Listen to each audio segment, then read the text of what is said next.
June 9th, 1944.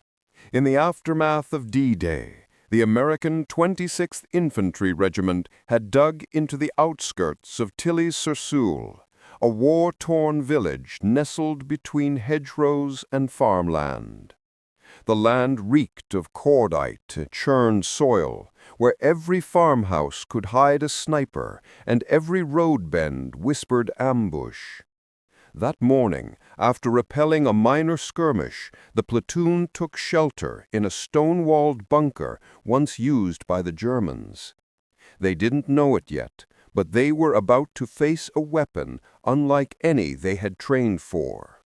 The enemy wasn't sending men anymore. They were sending machines.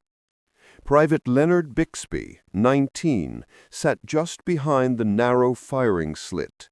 His eyes darted between the tree line and the muddy path, alert for any movement. That's when he heard it, a low grinding noise, like chains dragging over gravel. Not a tank, too small, too fast. The sound grew louder, closer, mechanical but not familiar. Then it appeared, a tiny tracked machine, no taller than a child's wagon, crawling steadily toward the bunker. "What the hell is that?" he muttered, grabbing the arm of the corporal beside him. No one had seen anything like it. It was the Sd.Kfz 302 Goliath, a remote-controlled tracked demolition charge built by the Wehrmacht. Carrying up to 60 kilograms of high explosive and guided via spool wire, the Goliath was designed to slip beneath tanks or bunkers and explode on contact. It didn't have a crew, it didn't think, it didn't stop.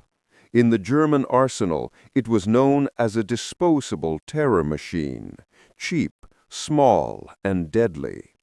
The one approaching the Americans that morning had been released from a hedgerow 500 meters away, humming toward its target in silence. The Americans stared in confusion for seconds too long. "It's a toy," someone yelled, just as the Goliath hit a rut, paused, and then pivoted toward the bunker door. Rifle shots rang out. Bullets pinged off its armor casing with no effect. One man tossed a grenade, but it landed short. The Goliath rolled forward, unbothered, dragging its wire like a serpent's tail. As it reached the concrete step of the entryway, a spark ignited deep inside its frame. That was the last thing Private Bixby saw. The explosion shredded the front of the bunker and collapsed part of the interior roof. Half the squad was killed instantly. A fire broke out near the ammunition crates and burned for hours. Medical teams arriving later described charred helmets, twisted rifles, and scorched walls etched with blood. The Goliath hadn't just destroyed a structure, it had introduced psychological shock. It was the first time many in that unit saw a weapon act without a human face, just mechanical intent and total silence. Back at headquarters, the after-action report simply read, "Possible remote explosive device, tracked, unconfirmed German innovation." But among the survivors, it had a name, the crawling coffin.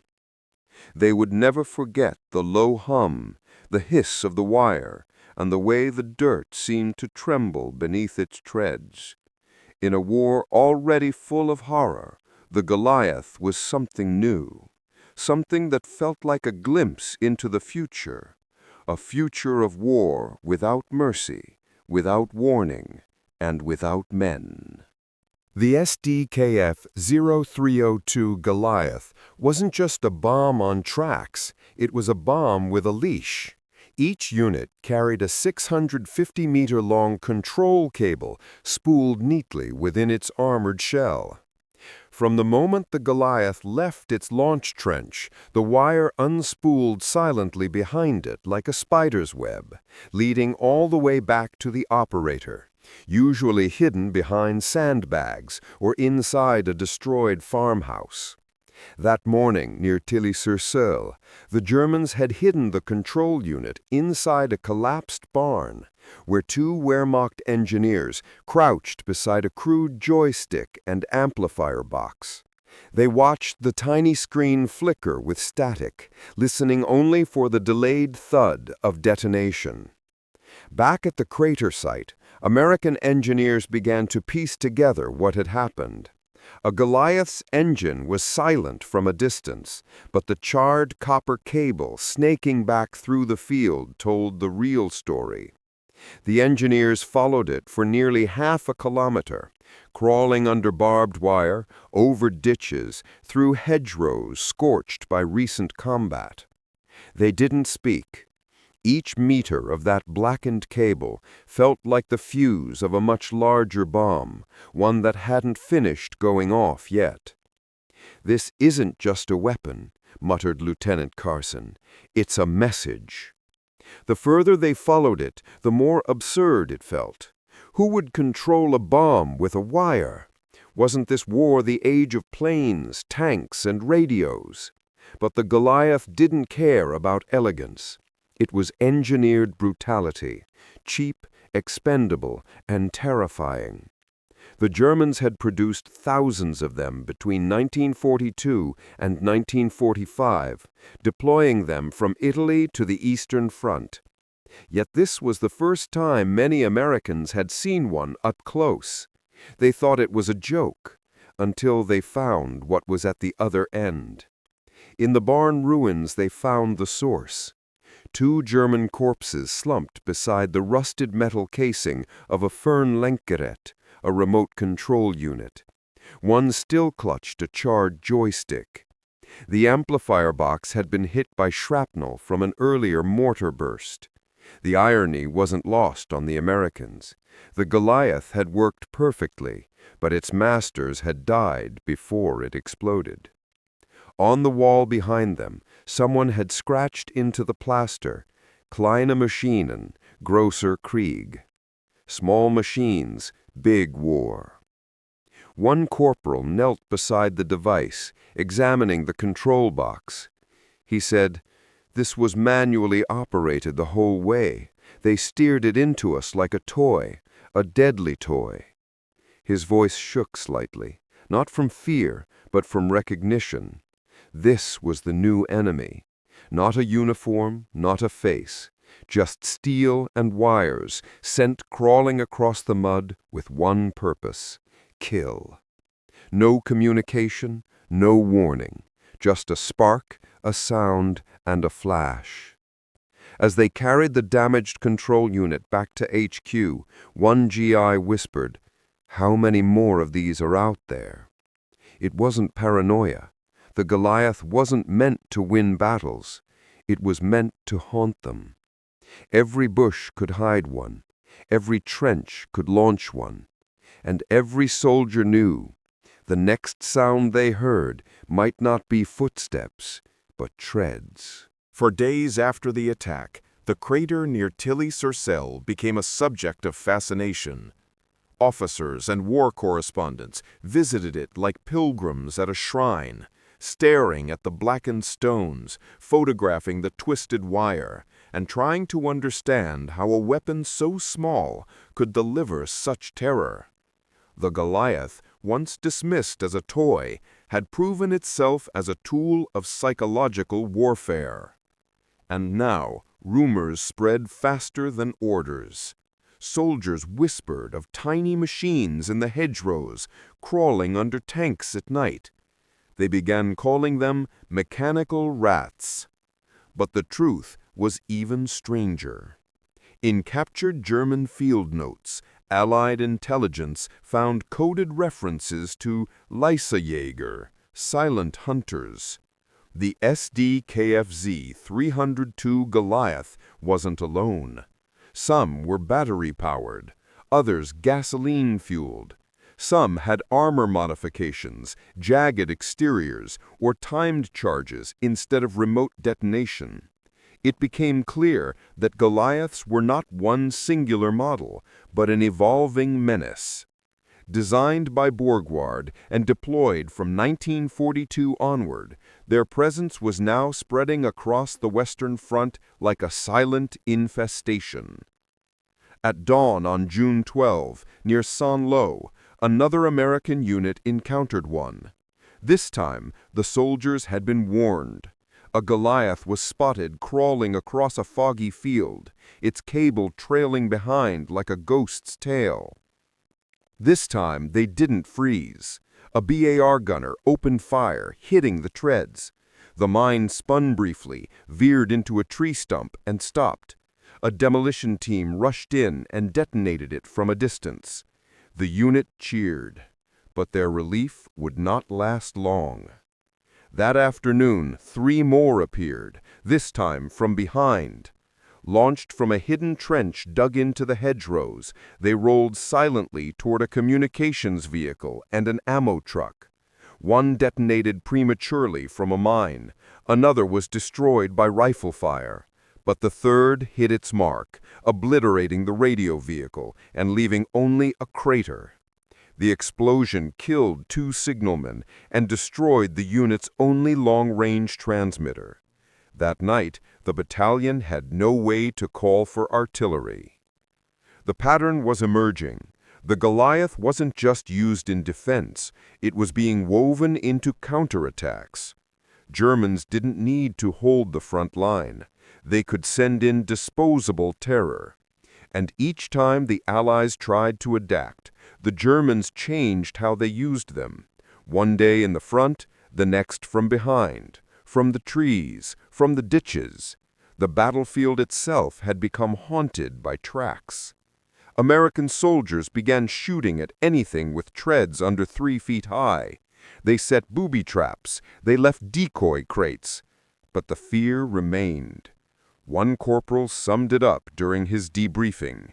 The thing is, it doesn't scream, it doesn't roar, it just hums like it already knows you're dead. By June 15, 1944, the American 2nd Armored Division entered a dense patch of forest near Caumont-Levante, an area that had remained untouched by artillery due to its natural cover. They believed it to be abandoned farmland, but beneath the ferns and moss, the Germans had laid something far more dangerous than mines. The Goliath-tracked mines weren't coming from clearings anymore. They were being buried beneath hay, leaves, even shallow trenches, waiting to be remotely activated. The forest had become mechanical, alive. One squad described it as a place where the ground itself moved. It started with a sound. Corporal Hayes was leading a patrol down a sunlit path, rifle at the ready, when he heard it.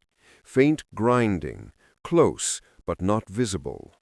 He signaled for silence. Then, out of a bush just 5 feet away, a Goliath emerged like a badger from its hole. It didn't charge. It didn't detonate. It simply stopped, facing them as if it were watching. The squad froze. Hayes whispered, "Don't move." But the machine had already begun to spin. The cable behind it twitched, and it lunged. The explosion tore through trees like a giant had swung an axe. Wood splinters flew in all directions. One soldier's helmet was found lodged in the trunk of a pine 10 feet off the ground. 2 men died instantly. Another, Private Molson, was blinded by shrapnel. It took the medics 30 minutes to reach them, because every path in the forest was possibly booby-trapped. The survivors crawled back under branches, dragging the wounded, listening for more treads in the distance. When reinforcements arrived, engineers were sent in first. They brought mine detectors and long poles, probing the underbrush. What they found was worse than expected. Multiple Goliath units had been positioned like chess pieces along key supply routes. Some were camouflaged with German uniforms. Others had dummy crates placed nearby to draw curiosity. Several had been buried with only their antenna visible, waiting for a signal to rise from the earth like metal zombies. The Goliaths were no longer just weapons. They were psychological traps. Soldiers started refusing to enter forests without flamethrower support. Entire platoons diverted their routes, losing time and exposing themselves to artillery fire just to avoid Goliath zones. Reports from command posts began using a new term, Goliath-infested territory. One colonel even suggested using dogs to detect them, but the few sent ahead never returned. The forest that day became a lesson in evolution. This wasn't static warfare anymore. It was moving, learning, adapting. A single remote-controlled machine, silent and low, could paralyze an entire armored division. It didn't matter how many tanks or planes the Allies had. If a device the size of a suitcase could destroy morale, then Germany didn't need to win the war.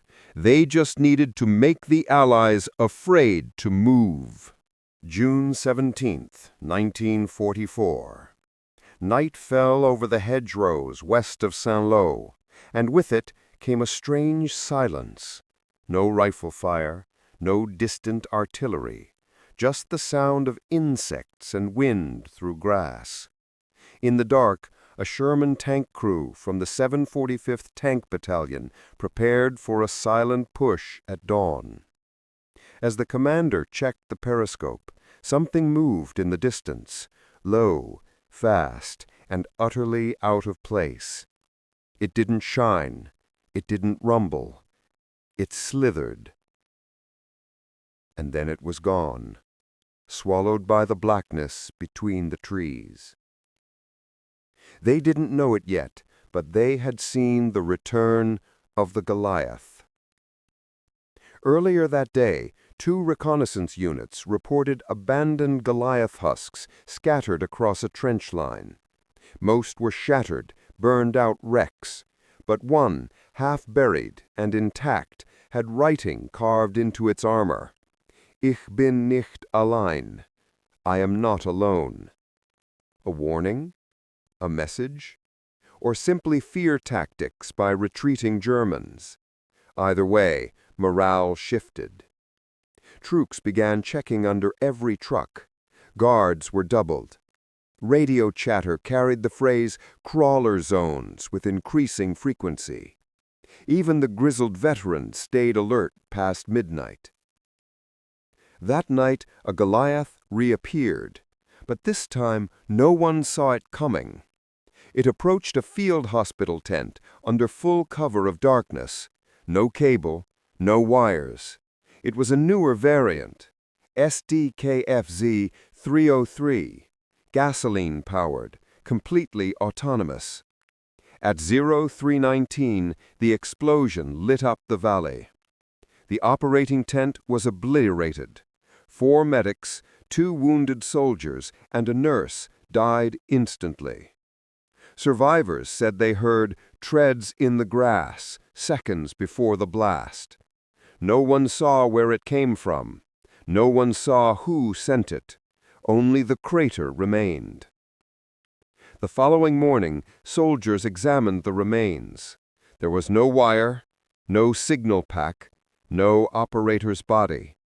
Just fragments of engine casing and a metal panel marked 303B. Intel confirmed what they feared. A new generation had arrived. The Sd.Kfz 303 wasn't just controlled, it was pre-programmed.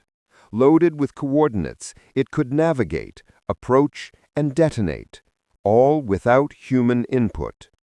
It was no longer a weapon.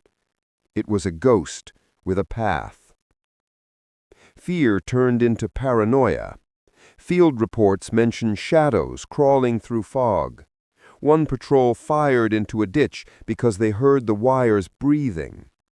Commanders began shifting tents nightly, avoiding predictable patterns. Tanks moved with infantry walking 10 meters ahead, probing with bayonets not for mines, but for things that moved. The Allies had air superiority. They had numbers. They had momentum.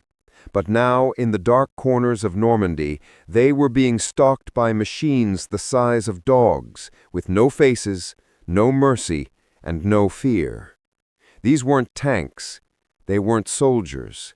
They were instructions given shape. One general wrote in his journal, "The Germans are fighting with fear itself, and they're winning." By July 1944, as Allied forces pushed deeper into France, the Goliath was slowly disappearing from the battlefield, but not from memory. Its production had slowed. Fuel shortages and Allied air dominance crippled German logistics. Yet its psychological presence remained. Units that had never seen one still trained for them. Maps bore warnings of low-track activity. And sometimes just the sound of distant grinding would send entire companies into a defensive formation.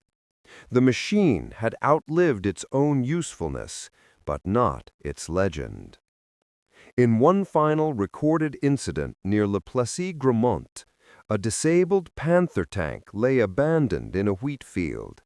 American engineers approached it cautiously, aware it might be booby-trapped. What they found instead was haunting. Beside the Panther, partially hidden under straw, was a defunct Goliath, rusted, unpowered, cable severed. On its side, painted crudely in white, was a phrase, "Für das Vaterland," letzte Fahrt, for the fatherland, last ride. The crew left it there, untouched, like a tombstone. That day, a war photographer named Frank Ludlow snapped a picture of the scene. The sun was low, casting long shadows across the wreckage. The Sherman crews had moved on, but the image would remain, of a monster that never screamed, never begged, and never stopped. In the background, the Panther looked like a slain beast. In the foreground, the Goliath sat like its final breath. It was the perfect end to a machine that had no soul, but inspired so much fear. In post-war interrogations, German engineers admitted the Goliath was never meant to win battles. It was meant to terrorize, to buy seconds, to slow advances.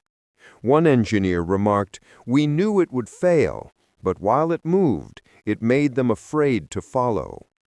Another said he hoped Allied troops would dream of wires. They did.